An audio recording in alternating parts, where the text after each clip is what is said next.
Bonjour et bienvenue sur le podcast Découvrir les sciences védiques pour partager autour de l'astrologie jyotish, du Vastu et de l'Ayurveda. Aujourd'hui, je suis avec Amel, grande voyageuse, qui va nous parler de l'astrocartographie et de son application pendant ses voyages autour du monde. Bonjour Amel. Hello! Trop honorée d'être sur ton Comment tu podcast. vas? Très bien. Coucou depuis le Caire. Et oui, t'es au Caire en Égypte, c'est génial, c'est génial. Alors Ouais. toi du coup, tu pratiques le jyotish mais aussi l'astrocartographie pendant tes voyages. Alors je vais te laisser te présenter aux auditeurs. Ok, bah du coup, moi je voyage depuis 15 mois maintenant. Donc j'ai quitté la France en septembre 2021 et je n'ai toujours pas de date de retour. J'ai parcouru la Turquie, la Géorgie et ensuite je suis arrivée au Moyen-Orient, Irak, Jordanie, Palestine et maintenant je me retrouve en Égypte. Je suis thérapeute en Ayurveda à côté et je fais des séances de Ayur Jyotish, donc l'astrologie médicale. Donc j'ai quand même quelques connaissances en astrologie védique. Et en 2021, j'avais découvert l'astrocartographie. Et là, du coup, c'était cool en voyage parce que j'ai pu expérimenter les différentes planètes. Donc, si un jour je veux me poser quelque part, je vais bien faire attention à quelle ligne de planète il y aura où j'ai envie de me poser, quoi. Un peu Et d'expérience. toi du coup tu l'expérimentes au quotidien, l'astrocartographie. Est-ce que tu peux nous expliquer un petit peu comment tu l'utilises, par quel outil tu passes, comment ça fonctionne par rapport du coup au jyotish? Ok, bah du coup, moi j'utilise le site internet AstroClick Voyage. Ensuite, je mets mes identifiants, enfin mes données de naissance. Et ensuite, ben, il y a la carte du monde et toutes les lignes planétaires en fonction en fait du moment où on est né. Donc, c'est une carte individuelle. Il n'y a pas les mêmes lignes pour tout le monde. Comment je l'utilise? En fait, je ne l'utilise pas. Enfin, je ne base pas mes envies de voyage en fonction de ces lignes. Par contre, c'est super intéressant de voir comment je vais me sentir dans un pays en fonction des différentes lignes planétaires. Donc, j'ai pu expérimenter Jupiter et Mars. J'ai expérimenté la Lune pendant 5 mois en Palestine et en Jordanie. J'ai expérimenté Saturne, Mercure et Vénus en Géorgie et en Irak. Donc voilà, j'ai un peu d'expérience avec à peu près toutes les planètes, si ce n'est pas toutes. Euh, et voilà, donc là je voyage, je passe pas mes voyages dessus, mais je pense que ça va être un bon élément pour voir plus tard où est-ce que j'ai envie de me poser. Voilà.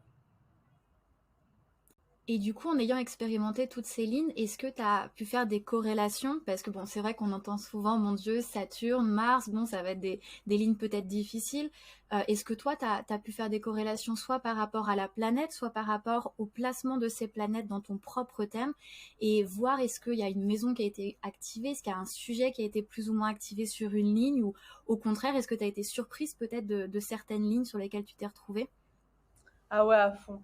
Alors, je vais parler de la ligne la plus difficile, mais en même temps la plus bénéfique dans une certaine mesure. Donc moi, je suis ascendant Balance. Et donc mon Yoga Karaka, donc la planète qui me confère le succès, en gros, une planète bénéfique pour moi, c'est Saturne.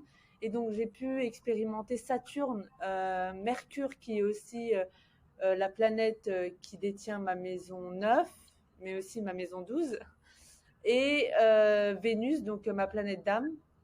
Donc j'ai pu les expérimenter en Géorgie et en Irak. Et ces deux endroits-là, la Géorgie et l'Irak, ça a été deux endroits où j'ai expérimenté déjà beaucoup d'obstacles. Tout n'était pas forcément facile. Il y a eu pas mal de solitude à un moment en Jordanie, en Géorgie, un peu également en Irak, même s'il y avait du monde autour de moi, c'était pas fluide, quoi. J'étais pas là à m'amuser de ouf, même si oui, je rigolais un peu et tout, mais parce qu'il y a quand même Vénus à côté et puis Mercure, je- mais avec le recul là, quand je compare avec d'autres endroits, genre Jupiter et Mars, c'est pas le même fun, quoi, pas du tout. Par contre, Saturne, qui est dans ma maison 3 de la communication, j'étais beaucoup plus organisée dans mon travail par rapport aux réseaux sociaux, par rapport à mon podcast. Euh, j'ai eu aussi beaucoup d'obstacles dans le sens où à chaque fois que je faisais une interview, genre j'ai fait 3 interviews sous la ligne de Saturne et les 3 ne se sont pas enregistrés ou à la fin je me suis rendu compte que c'était inexploitable. Enfin voilà quoi, des gros obstacles que j'avais jamais expérimenté auparavant. Aussi Mercure qui gère ma maison euh, 9, beaucoup de spiritualité. Vénus qui gère aussi ma maison 8. Encore une fois, beaucoup de transformations. Je rencontrais énormément. Enfin, j'étais pratiquement en colloque avec des personnes super spirituelles où on parlait de spiritualité, de politique, de choses super deep en fait pendant pendant, pendant la Géorgie et aussi en Irak également. Donc voilà, ça, c'était pas les meilleures lignes. Je dirais pas que j'achèterais une maison sous la ligne de Saturne. Après, ça dépend ce que je voudrais, mais je pense pas.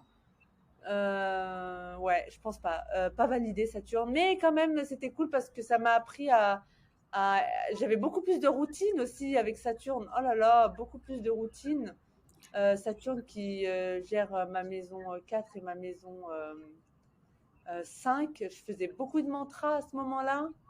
Je faisais du yoga. Sous la ligne de Vénus aussi, je faisais beaucoup de hula hoop. Sauf quand je suis arrivée en Irak.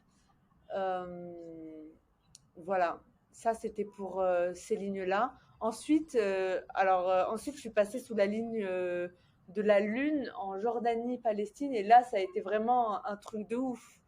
Alors la Lune, du coup, c'est lié à la destinée. Et en fait, à partir du moment où je suis arrivée en Jordanie et en Palestine, les seules personnes que je rencontrais, c'était des journalistes et des personnes qui faisaient partie d'ONG. Voilà. Et donc moi, j'ai jamais. C'est vrai qu'avec mon podcast, je parle beaucoup de société, de politique et tout. Même si je rebondis pas sur les news à chaud, c'est pas du tout ce que j'ai envie. Donc je me considère pas du tout comme journaliste ou autre. Je parle plutôt, je partage juste mes idées en fait et ma vision du monde.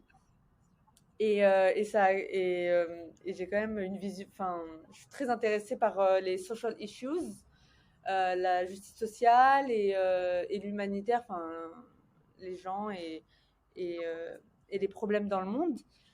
Et c'est vrai que à ce moment-là, j'ai commencé à rencontrer que des personnes qui étaient dans ces domaines-là, quoi. Et c'était encore pire en Palestine, donc là vraiment où la lune, elle était archi forte. Sans le faire exprès, je me retrouvais dans des ONG. Genre moi, je voulais faire de la permaculture, et ben je me suis retrouvée dans une ONG. Je voulais aller récolter des olives dans le sud de la Palestine, enfin en Cisjordanie, et je me suis retrouvée dans une ONG, quoi. Donc tout était à caractère politique. C'était vraiment incroyable. Et pareil en Jordanie. La Jordanie, c'est pas si politique que ça, mais les personnes que je rencontrais, c'était des personnes qui à la fois apprenaient l'arabe et à la fois travaillaient dans des ONG et ils aidaient les réfugiés surtout palestiniens, quoi.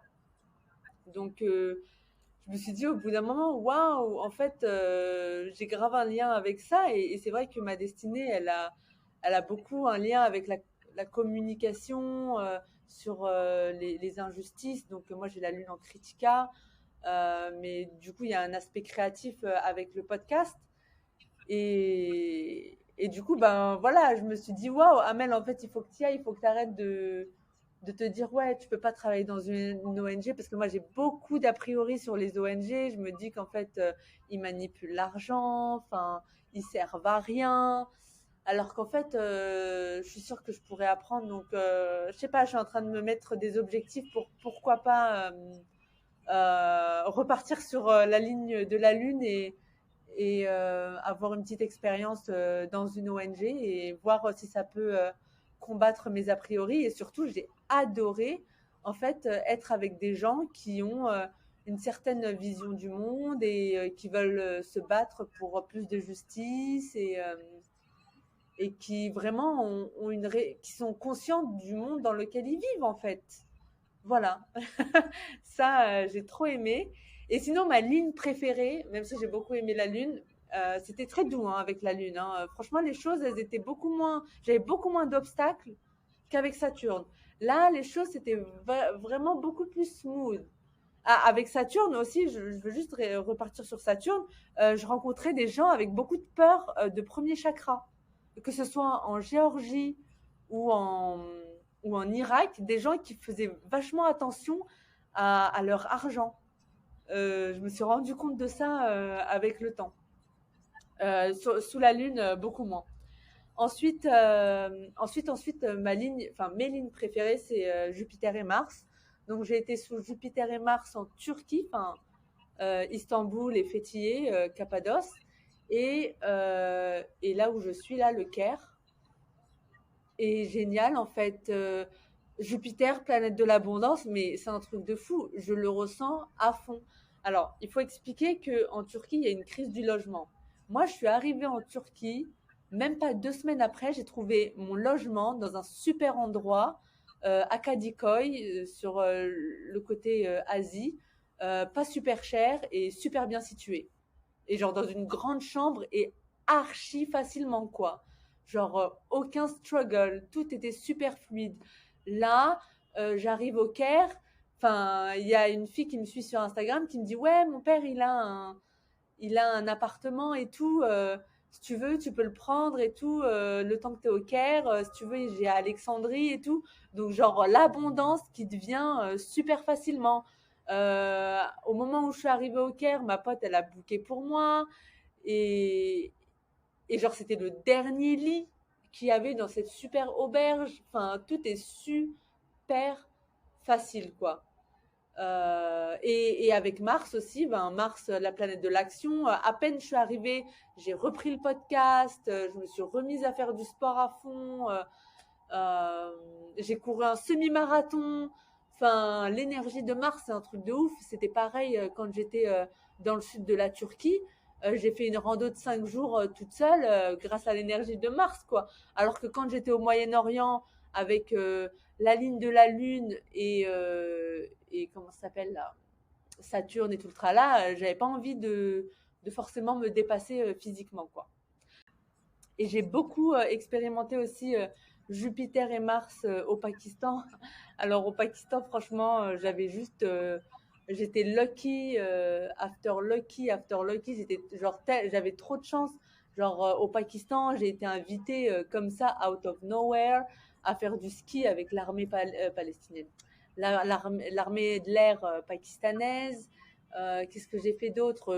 J'ai parlé à une conférence sur le tourisme au Pakistan. J'ai passé 10 mois au Pakistan. Enfin, que des trucs de ouf qui m'arrivaient aussi au Pakistan avec des lignes de Jupiter et de Mars également là-bas. Donc vraiment, c'est 2 lignes mes préférées. Hein. Mm. Et Mars, dans ton thème, il a un aspect positif? Oui, oui. Mars, enfin, il gère ma maison 2 et ma maison 7. Et il est dans ma maison de la communication. Voilà. Donc, j'ai beaucoup communiqué. Il y a que sous la lune que j'ai pas beaucoup communiqué, mais voilà.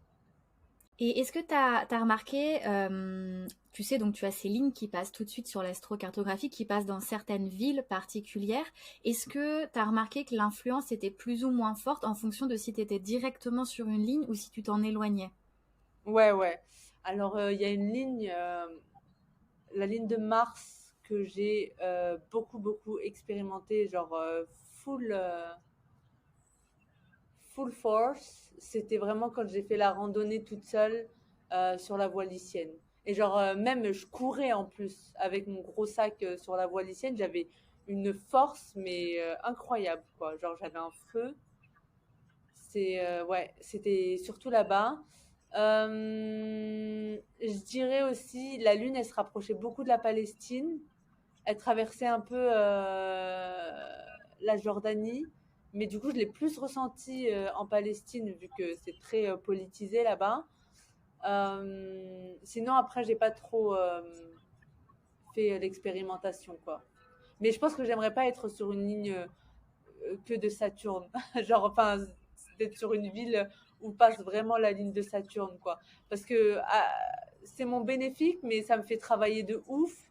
Et franchement, quand t'es en voyage, je sais pas, t'as pas spécialement envie d'avoir une routine et d'être discipliné, quoi.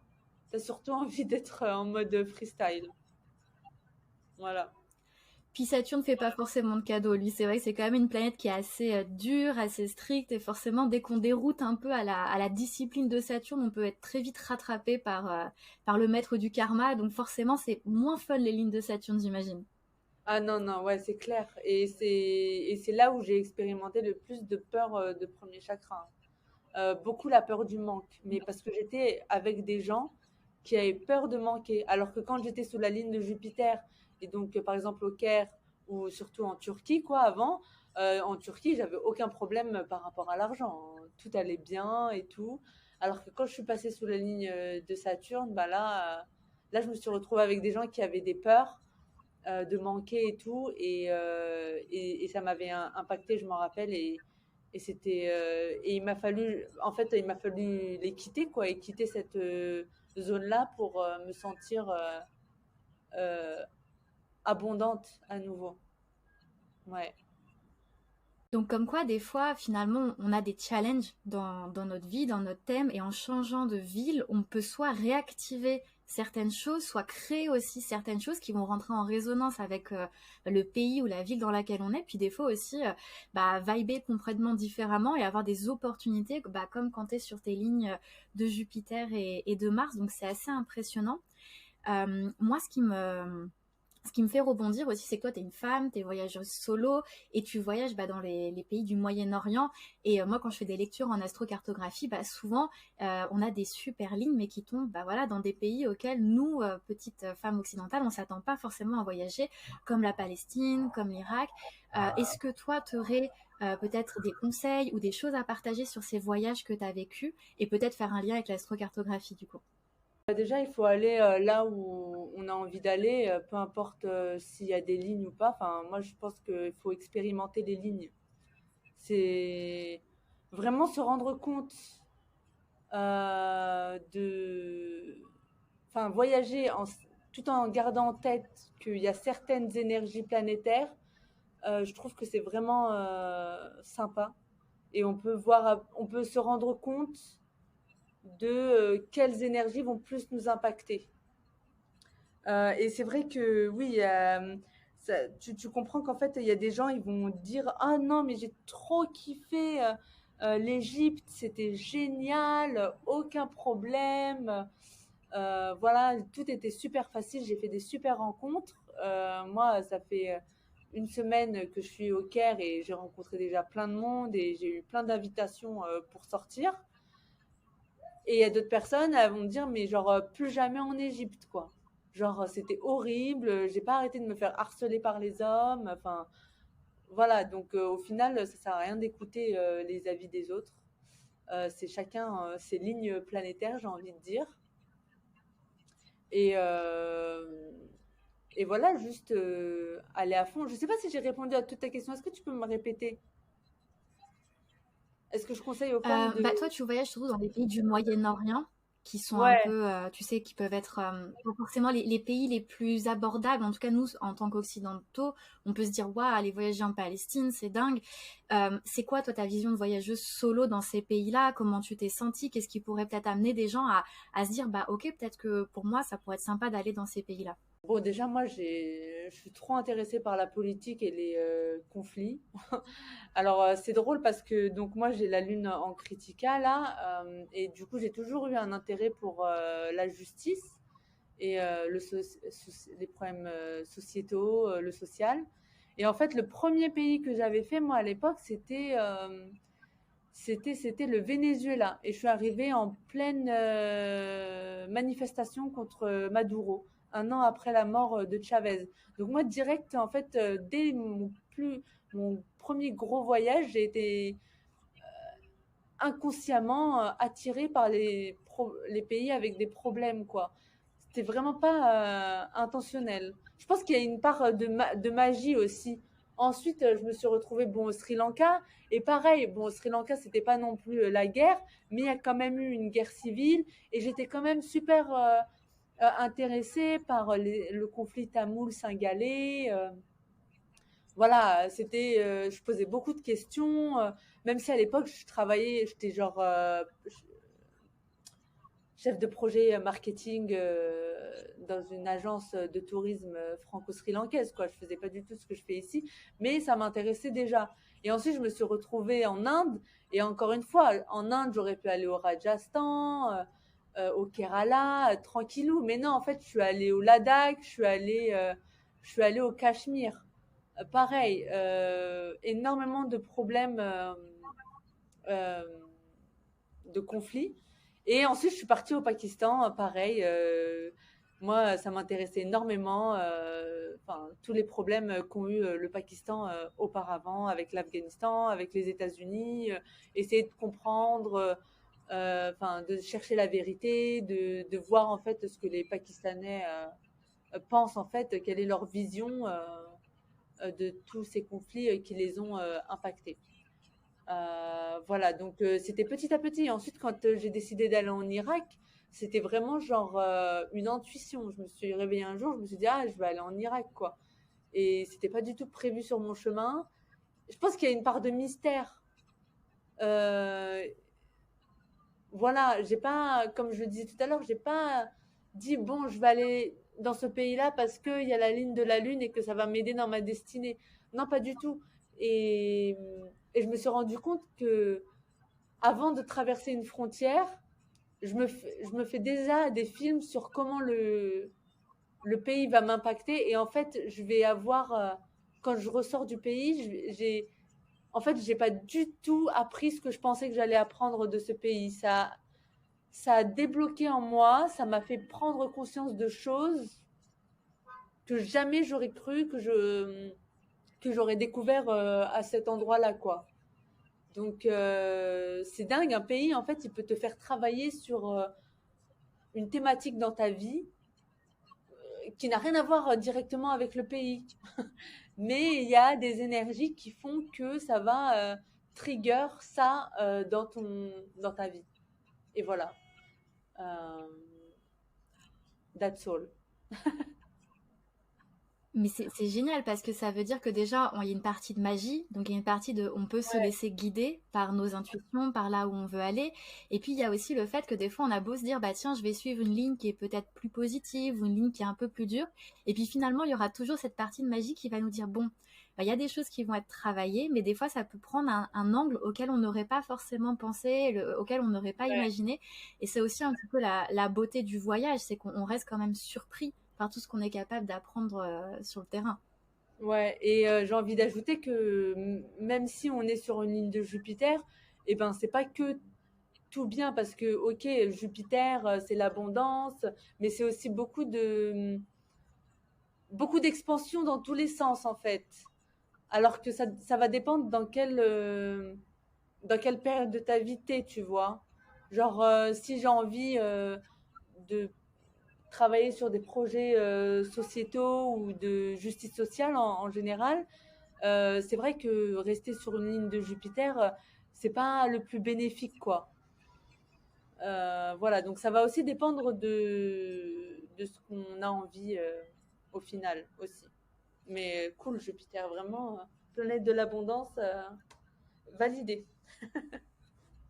Ça donne envie d'aller sur les lignes de Jupiter, franchement. Mais c'est vrai que tout va dépendre de l'intention qu'on a à chaque fois qu'on part en voyage ou qu'on décide de s'installer quelque part. En fonction de ce qu'on décide de travailler ou non, on va choisir l'énergie d'une planète. Et puis des fois, même une trop bonne chose, c'est pas forcément toujours très bon.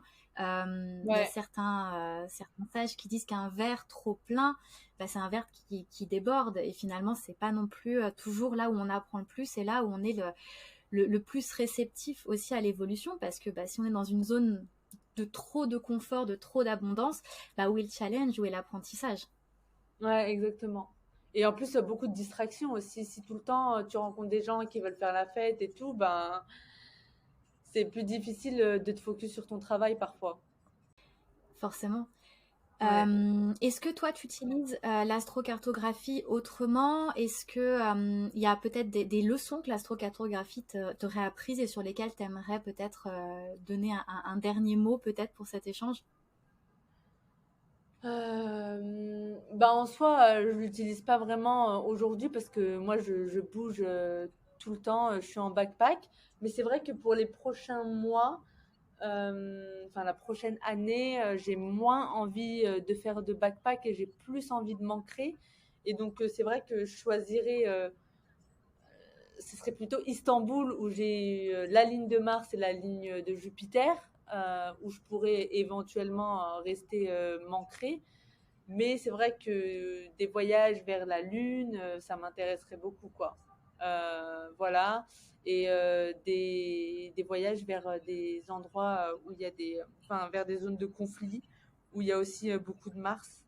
Ça m'intéresserait énormément. Et j'ai envie de continuer des challenges physiques. Voilà. Donc je pense que c'est comme ça que j'utilise l'astrocartographie que j'utiliserai. Après, ça ne gère pas du tout ma vie. Ouais, voilà. Et Un dernier mot, peut-être voilà, une dernière chose sur comment tu utilises l'astrocartographie. Donc, comme tu nous as dit, c'était pas quelque chose qui faisait dépendre tous tes voyages, mais peut-être du coup pour t'installer quelque part, c'est quelque chose que tu regarderais. Est-ce qu'il y a autre chose peut-être que tu ah veux ouais. simplement partager sur cet outil ou voilà, est-ce que Ah ouais. tu recommanderais certaines choses, non? Oui, oui, je pense que c'est super intéressant de le voir si on a envie de se poser quelque part. Après, je pense qu'il y a les remèdes védiques. Donc, c'est pas parce qu'on est dans un endroit du monde qu'on va mal le vivre. Moi, quand j'étais sous Saturne, je faisais beaucoup de mantras, hein, donc c'était pas non plus, c'était pas la joie, la joie, la joie, genre en mode Jupiter, mais je me suis quand même amusée. Donc, je continuais mes mantras et je pense que faire des mantras, c'est aussi protecteur pour les endroits où ça va pas trop, quoi. Où c'est pas forcément très très bénéfique pour nous. Donc on a quand même un certain pouvoir. On n'est pas des victimes des lignes planétaires. Voilà, c'était le dernier mot. Et Enfin, ça, c'est bien de voilà. le souligner et de se dire que les remèdes peuvent être utilisés pour compenser du coup le fait d'être sur une ligne qui peut être défavorable pour nous et de se dire qu'on n'est pas forcément obligé de partir à l'autre bout du monde pour vivre notre meilleure vie et qu'en fait on a aussi ce pouvoir de libre arbitre au travers des remèdes. Ouais, voilà. C'est génial, bah, en tout cas moi ça m'a donné trop envie d'aller voyager. C'était super en tout cas Amel. Du coup, pour ceux qui seraient intéressés, donc toi tu as un podcast. Est-ce que tu peux peut-être nous rappeler un petit peu ton podcast et puis ce que tu partages sur ce podcast? Donc le podcast c'est The Inner Journey qu'on peut retrouver sur Spotify, Deezer, Apple Podcast et j'y parle de mes voyages avec un aspect assez spirituel, sociétal. Voilà, je fais aussi des mini docus de voyage que j'ai envie de développer de plus en plus et travailler. Voilà, donc si vous voulez découvrir le monde à travers mes yeux et ben c'est The Inner Journey qu'il faut aller écouter. Voilà. Trop Merci bien. Eh ben Justine. écoute, merci beaucoup. C'était super de parler astrocartographie avec toi. Bah nous, on t'envoie plein de bonnes vibes depuis la France jusqu'au Caire et puis jusqu'à tes prochaines destinations. Merci beaucoup. Je les reçois. Ah, Noël, nous ici on enregistre en plein mois de décembre, donc on est plutôt dans les vibes de Noël et dans la neige, donc on apprécie ton soleil du Caire. En tout cas, encore une fois, merci Amel, et puis au plaisir de te revoir encore une fois sur ce podcast. Merci beaucoup. À bientôt.